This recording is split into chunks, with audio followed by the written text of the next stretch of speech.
आदाब, जय भीम। महाराष्ट्र भर में विधानसभा के चुनाव चल रहे हैं और जनता ये सोच रही है कि सरकार किसकी बनेगी, जबकि जनता इलेक्शन में फैसलाकुन हालत में होती है।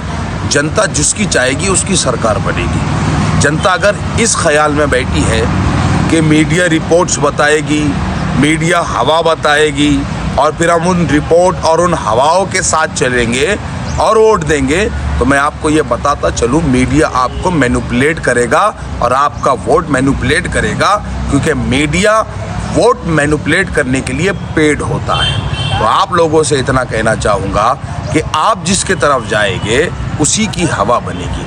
महाराष्ट्र में चुनाव चल रहे हैं। महाराष्ट्र के मुसलमान इन दिनों सोच में है कि वोट किसको देना चाहिए। महाराष्ट्र के मुसलमानों पर, या ये कहूँ कि राज्य के मुसलमानों पर एक इल्ज़ाम ये है कि ये कांग्रेस का वोट बैंक है। तो मैं आपसे कहता हूँ कि हम कब तक उस कांग्रेस के साथ जाएंगे जिसकी मानसिकता, विचारधारा और काम करने का तरीका बीजेपी वाला हो चुका है। इसके अलावा भी महाराष्ट्र में अगर हम बात करें तो कम से कम 32 से 36 विधानसभा क्षेत्र ऐसे हैं जहां पर कांग्रेस है भी नहीं, जहां पर कांग्रेस लड़ भी नहीं रही है।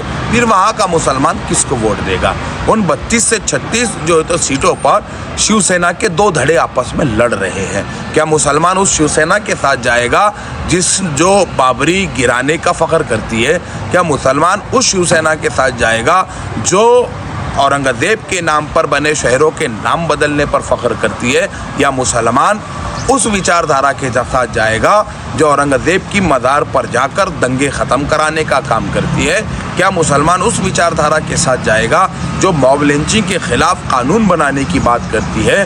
क्या मुसलमान उस विचारधारा के साथ जाएगा जो सबको साथ लेकर चलने की बात करती है?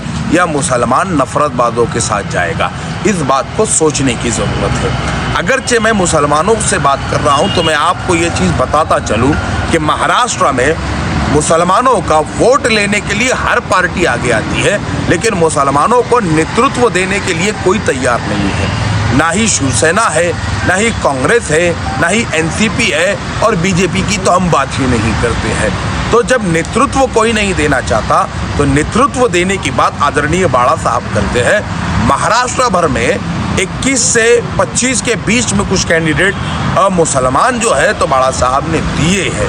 अब आप लोगों का ये फ़र्ज़ बनता है, मैं जानता हूँ हो सकता है आपके एरिया में मुस्लिम कैंडिडेट ना हो, बौद्ध हो, एससी हो, एसटी हो, ओबीसी हो, लिंगायत हो, दूसरे समाज का हो, तो आप अगर चाहते हैं कि आपके अपने समाज के कैंडिडेट चुनकर विधानसभा में जाए तो आपको ये चाहिए कि अपने क्षेत्र में वंचित बहुजन आघाड़ी का जो उम्मीदवार है, चाहे वो जिस भी समाज से आता है, उसकी निशानी अगर गैस सिलेंडर है, उसकी पार्टी अगर वंचित बहुजन आघाड़ी है, तो आप उसको वोट दें।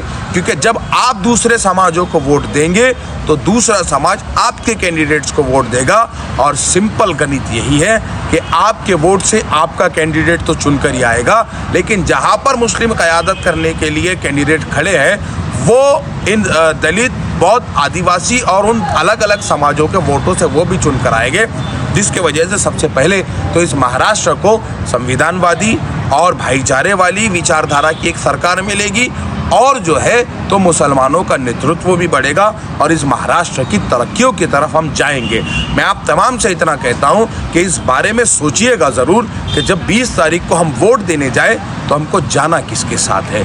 बस जाते जाते इतना कहना चाहूँगा कि याद रखिए, गैस सिलेंडर की निशानी है, एकता की निशानी है, अखंडता की निशानी है, तरक्कियों की निशानी है, सेफ्टी की निशानी है, सरकारी योजनाओं की निशानी है। गैस सिलेंडर सिर्फ और सिर्फ एक निशानी नहीं, गैस सिलेंडर काम का नाम है। और वंचित बहुजन आघाड़ी ये जनता की पार्टी है।